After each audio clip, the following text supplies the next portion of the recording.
TikTok, it's the Time Wizard, one of the iconic monsters of the Duel Monsters era of Yu-Gi-Oh! Though it doesn't really have the best effect, the design and lore has completely carried it, and rightfully so. Because yeah, that effect being dependent on a coin flip to determine whose monsters get destroyed doesn't make me feel all that lucky. And then there's the fact that it's a much bigger risk to the user when it comes to the effect damage. But that's what made it fun. The best thing about Time Wizard is that it helps to lighten the mood amongst the other monsters of early Yu-Gi-Oh! Alongside Baby Dragon. These two monsters are fusion material for Thousand Dragon. I always thought it was a cool idea to have a baby turn into a grandpa with the magical passage of time. Apparently in the original manga, Time Wizard was actually a spell card rather than a monster, with an effect that would randomly age monsters around it by 1,000 years if successful. So that makes sense why in the first seasons of the anime, that's basically what it did rather than forming Thousand Dragon through traditional fusion summoning. So when it came time to bring everything into the Konami version of the trading card game, I guess the fusion monster was the best idea. Though when it comes to a monster like Dark Sage, which is meant to be an aged up version of Dark Magician,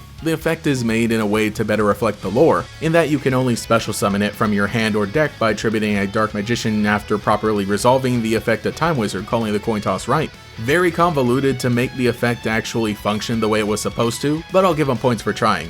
I do love that Time Wizard itself got a retrain, Time Wizard of Tomorrow, which makes the effect a bit more powerful, but still keeps it a little fair relying on a coin toss. And I'm kinda surprised that beyond another fusion monster, they really held back when it comes to other retrains and support. Baby Dragon did get 100 Dragon, which I guess is just done through regular aging. Bro, why is he doing the furry commentary pose? What I do love is that Time Wizard has remained a symbol of nostalgia both in a metaphorical and literal sense, being time-based. Time Wizard is the name for retro formats that use a ban list and card pool from the past, and is like the only extra format that Konami actively supports. But I mean, it's a great idea given how popular it is. Like I said, the design of the monster is just perfect. A magical little clock guy with a funny face, even though I'm pretty sure the actual eyes are up here, mister. It lends itself so well to merchandise. I know not everybody is a big fan of Funko Pops, but out of all the Yu-Gi-Oh ones, I think Time Wizard is adapted the best. And like, they even sell an actual Time Wizard clock. Like, this is a real licensed thing. After this video, I'm gonna go ahead and start my own Time Wizard collection. You know, with the recent release of the Yu-Gi-Oh Early Days collection, I've actually won a Twitter sweepstakes and can start my collection with the prize. Hopefully this is the front, or hopefully this is like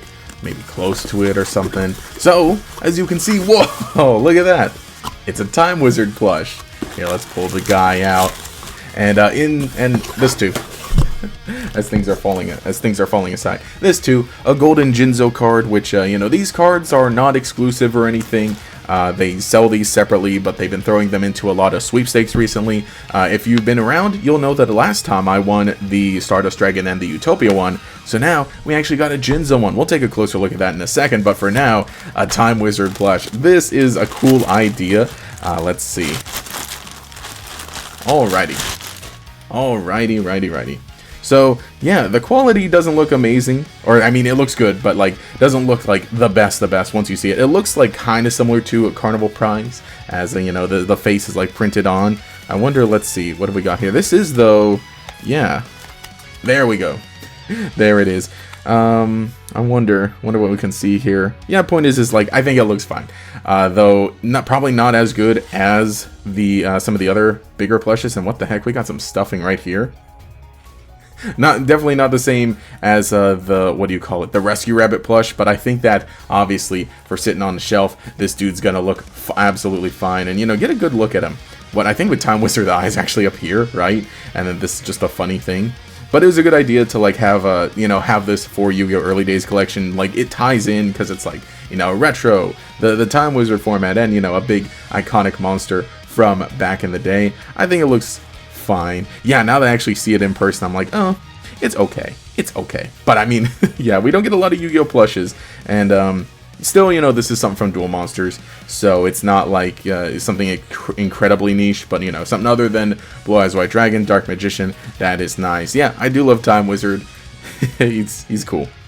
But let's go and take a look at that Jinzo card here. We'll pull in. And I don't know if I want to take it out of the case, because we kind of already took a good look at them. I will be taking the plastic off, but I like that you can kind of just display them in this like this. You know, taking the plastic off will at least make it a little less reflective. I really do not want to get like any additional fingerprints on them, but they look nice. And again, just the boxes, when you line them up, they'll all look good together. So I think I'll keep the Jinzo there. But what we really should get opening up is the Early Days collection. I have not played this. It has been out for a few weeks, though. I've been meaning to get around to it, but I figured, you know what? since I won the sweepstakes, let's just open everything all together.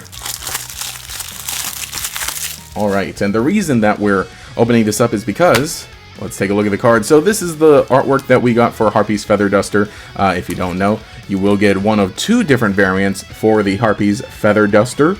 Yeah, a quarter century secret rare, and this is the one. This, let me see, I think I have a lot of like this artwork. Obviously, you know, it's the thing that makes it special is like the different rarity, the secret, the quarter century rarity that we're seeing in Yu-Gi-Oh! And also, let's see, can we see this without taking it out? I think I'm going to take it out of the plastic, though, eventually to put in my nice display binder, but you can see it says Yu-Gi-Oh! 25th right there at the bottom. As though, you know, I got a friend of mine who wants both artworks, so he's going to have to get a few of these copies and, you know, try his luck. But, yeah, I've been thinking about playing this game maybe on the channel in some stream. Obviously, this is a collection of various Yu-Gi-Oh! Retro games. Mostly, I think I'd be interested in Dungeon Dice Monsters, because that one is something, you know, very unique, very different, and something we always look back on, and I think that'd be a good idea. But anyway, this has kind of been it for this little opening here, and I guess, you know, fun little video. So let me know what you think about Time Wizard and the prize that I won in the comments below. I remember this was definitely one of those weird playground cards that my friends and brothers and I would attempt to use here and there, because calling the coin toss right was the most hype moment possible. Never change, Time Wizard, never change. Anyway, this is Gatorex, thank you so much for watching, and I'll catch you all later.